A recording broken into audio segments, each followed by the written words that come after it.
இருக்கிறீங்கிறத நீங்க தெரிஞ்சுக்கங்க. அதனாலதான் அசுவனி நட்சத்திரத்திலிருந்து முடிவு நட்சத்திரம் வந்து எங்க வருதுங்க? ரேவதி இல்ல, முடிவு.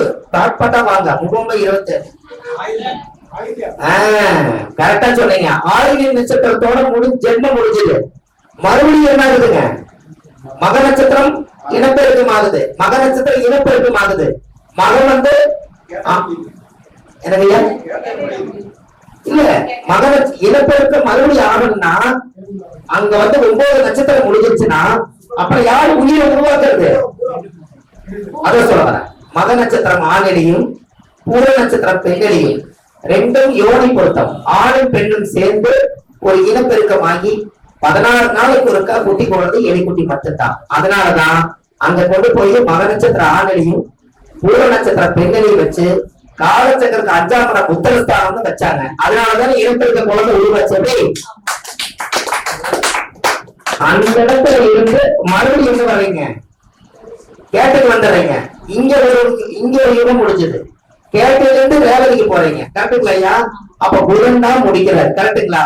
அதனாலதான் அர்த்தநாரீஸ்வரர் ஆண் பாதி பெண் பாதி, ஆணும் இல்ல பெண்ணும் இல்ல நிக்கிற புதன் வந்து அந்த நட்சத்திரமா இருந்தனாலதான் பிறவி இல்ல.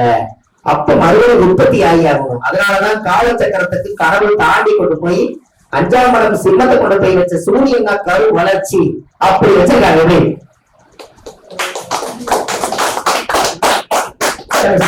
சூச்சலுக்குள்ள இருக்கு. நீங்க எடுத்தீங்கன்னா போதும். சூச்சல் ரகசியம். 5ஆம் இடம் தாம்பத்தியம். அது தாம்பத்தியத்துக்கு யோனின்னு வச்சிருக்காங்க. திருமண பொருத்தத்துல 5ஆம் நம்பர் என்ன வருது? தினம், கணம், மகேந்திரம், திரீதிர்க்கம், யோனி. இங்க எத்தனை வருது? 5. அந்த காலச்சக்கரத்துக்கு 5. அப்போ ஆண்களையும் பெண்களையும் 16 நாள் பேர்த்த இனப்பெருக்கக்கூடிய விதத்தை இதுவரைக்கும் நீங்க வாழ்க்கையில பாத்துக்கிறீங்களா? எலிக்குட்டி 16 நாள் கொண்டு கொட்டி கொண்டு எப்படி? அதனாலதான் ஆண்களையும் பெண்களையும் வச்சாங்க. அந்த ரெண்டும் சேர்ந்து அங்க கரு உருவாகி அந்த 5ஆம் இடம் உத்தரஸ்தானத்துலதான் இனப்பெருக்கத்தை கொண்டு போய் வச்சிருக்காங்க. அதனாலதான் சிம்ம ராசி என்பது பெண் சிங்கம் வேட்டையாடி ஆண் சிங்கத்தை கொண்டு வந்து கொடுக்கும். ஆண் சிங்கம் வேட்டையாடாது. அதே பெண் சிங்கம் பிரசவம் பார்க்க போது, பிரசவத்துல இருந்து குழந்தை சிங்கக்குட்டி வெளியில வரப்போது ஆண் சிங்கம் ஒரு நாள் சாப்பிடாம பிரசவத்தன்னைக்கு மற்ற மிருகங்கள் வந்து குட்டி தூக்கிட்டு போயிருந்த அன்னைக்கு ஒரு நாள் விரதம் இருந்து அந்த பெண் சிங்கத்துக்கு பாதுகாப்பா இருந்து வேட்டையாடாம நிற்கும். பாத்துக்கீங்க. அப்போ சிம்மம் என்பது நல்லா யோசிங்க. சிம்ம ராசியில யாரு பிறந்தாலும் தனக்கு வச்சுக்க மாட்டாங்க, இன்னொருத்தருக்கு தர்மம் கொடுத்துட்டு போயிடுவாங்க கடைசி காலத்து வரைக்கும். அதனாலதான் பூரத்துக்கு வாழ தெரியாத பூரம் என்று பொருள். இது தெரிஞ்சதுனாலதான் நம்ம அன்னதானம் பண்றோம், கோயில் கட்டுறோம், கும்பாபிஷேகம் பண்றோம். ஏன்? பூரத்துக்கு வாழ தெரியாது. அது புகழுக்கு மட்டும்தான் கட்டுப்படு. நாளைக்கு இந்த பொன்னாடம் இது, நாளைக்கு தர்ம தானம். ஏன் அப்படின்னா பூர நட்சத்திரம் நல்லா யோசிச்சு பாருங்க. சிம்ம ராசி சிங்கம் வந்து ஒரு மானை அடிக்கும். அந்த மானை அடிச்சோடனே அது ஒரு லெக் பீஸ் மட்டும் எடுத்து சாப்பிட்டுரும். அதை சாப்பிட்ட உடனே அது போய் கம்மனு படுத்துக்கும். நாளைக்கு வச்ச சாப்பிடணும்னு செய்யறது மனிதர்கள் மட்டும்தான். சிம்மம் வந்து அந்த நேரத்துக்கு மட்டும்தான் தேவை. மத்த நேரம் அது எவ்வளவு பெரிய பீஸா இருந்தாலும் எடுத்துக்காது. அப்புறம் எப்படி சிம்மம் உழைக்கும்னு எப்படி ஐயா உங்களுக்கு தெரியுதா?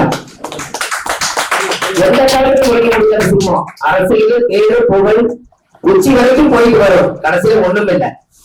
அதனாலதான் ராசியில முதல் ராசி நம்ம சொல்லுவோம். ராசியில முதல் சிம்மத்துக்கு கொடுத்தாங்க. நல்லா பாருங்க, 60 மாடு ஓடும். ஒரு மாடு அடிச்சிருச்சுன்னா எல்லா மாடு அப்படியே நிற்கும். எந்த மாடு ஓடாது. எப்படி சார் சொல்லுங்க? அப்படி இல்லைங்க. அது அந்த சிங்கத்துக்கு தேவை இல்ல, அதுக்கு பசிக்கு ஒரு லெக் பீஸ் தேவை. அடிச்சிருச்சு, மத்தது யாரு வந்தாலும் பக்கத்துல படுத்துருந்தாலும் சரி மான் சாப்பிடாது, சிங்கம் சாப்பிடாது. மத்த எந்த மான் வந்தாலும் சாப்பிடாது, அதுக்கு தேவை. அதனாலதான் அது வச்சு பழக தெரியாதுன்னு சொன்னேன். அதனாலதான் வாழ தெரியாத போறோம்னு. வாழ தெரியாத போற வச்சு குழைக்காது, 4 பேருக்கு நல்ல செஞ்சுக்கிட்டே போயிடும். இன்னொரு விஷயம் பாருங்க, சிம்மம் அடிச்சு மாலை சாப்பிடுதுங்கிற அது ஒரு உயிர், இன்னொரு உயிர் கொள்றது அது பாரம்பரியம், உன்னை அடிச்சு ஒரு குறைக்கிறது. ஆனால் சிங்கம் வந்து வேட்டையாட போனாங்கன்னா அந்த மானை அடிச்சு சாப்பிட்ட உடனே அந்த சிங்கம் என்ன பண்ணுன்னா அது கொஞ்சம் தூரமா போய் ரெஸ்ட் எடுக்கும். மீதி இருக்கக்கூடிய மிருகங்கள் எல்லாம் அந்த மானை சாப்பிடறதுக்கு இந்த சிங்கம் தான் இறங்குறது.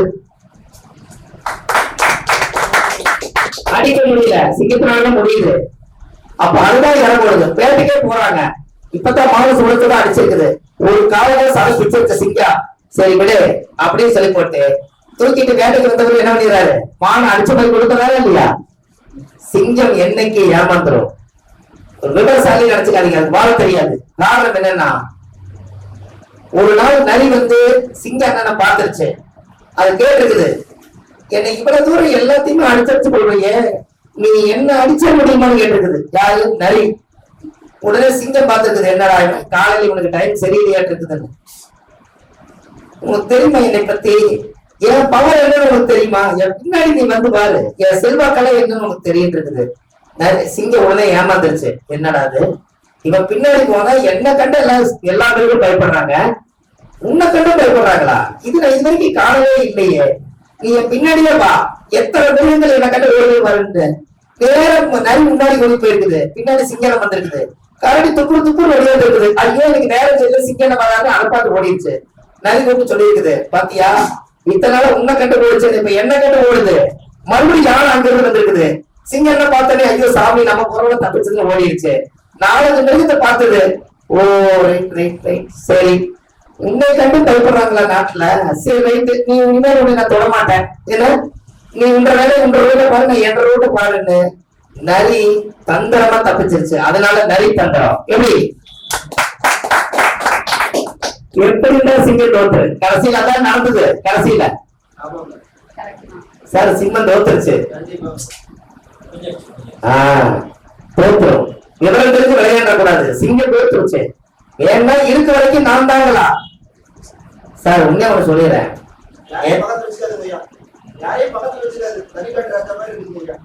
ஐயா நாங்களே அப்படித்தான் இருக்கோம்.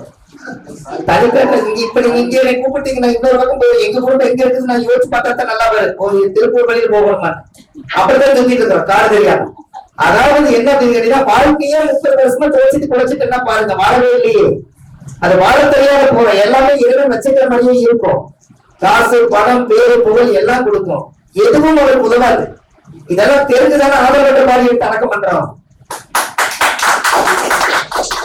என்ன பண்ண போறீங்க, இப்ப சாப்பிட்டீங்க, இந்த கொஞ்சம் பொறுத்து ஒண்ணு பாத்ரூம் போகணும், அதுக்கப்புறம் மறுபடியும் நைட்டு இறந்துடணும். இதுதான் மனிதனுடைய வாழ்க்கை. புண்ணியம் எங்க சேர்த்து வச்சோம்ல, புண்ணியம் செய்வதற்கே புண்ணியம் செய்திருக்க வேண்டும். நாங்க இதெல்லாம் சின்ன வயசுலயே கிளி ஜோசி பார்த்து உடுக்கி அடிச்சு குறி சொல்லி எல்லாம் தாண்டி தாங்க பஞ்சாங்க தூக்கி 30 வருஷமா முடியாது. ஏதோ இந்த அளவுக்கு பேசுறதுக்கு காரணமே அந்த காலத்து அனுபவம் தான். இன்னைக்கு ஆதிவார பரிகாரத்தை கொண்டு வந்ததுக்கு காரணமே நம்மள போல கஷ்டங்களை வாழாம தெரிஞ்சு தெரியாம வாழ்றாங்களே, கொஞ்சம் தெரிஞ்ச விஷயத்த சொல்லுவோம் மக்களுக்கு. அதுக்கு ஒரு வாய்ப்பு கிடைக்கிறத பயன்படுத்திக்கிறதுக்காகத்தான் நம்ம தொழிலெல்லாம் விட்டுட்டு இங்க வர்றதுக்கு காரணம். இந்த காசு பணம் எல்லாம் ஒரு காலத்துல நம்ம தேடி போனது நம்மளை தேடி வருது. அது வேண்டாம், நம்மளுக்கு மக்கள் நம்மளை தேடி வரணும், ஜனங்க நம்மளை பத்தி பேசணும், நாம பிறந்ததுக்கு ஒரு அடையாளம் வேணும். அப்ப அந்த ஜாதகத்துல இந்த ஒரு கர்மா தான் நம்மளை செயல்படுத்துறதுன்னு நீங்க தெரிஞ்சுட்டாலே நம்ம இனிமேல் சார் நல்லா யோசிச்சு பாருங்க. காலையில இருந்து பொழுத வரைக்கும் உங்களுக்கு சாப்பாடு கலங்க சார் வருது.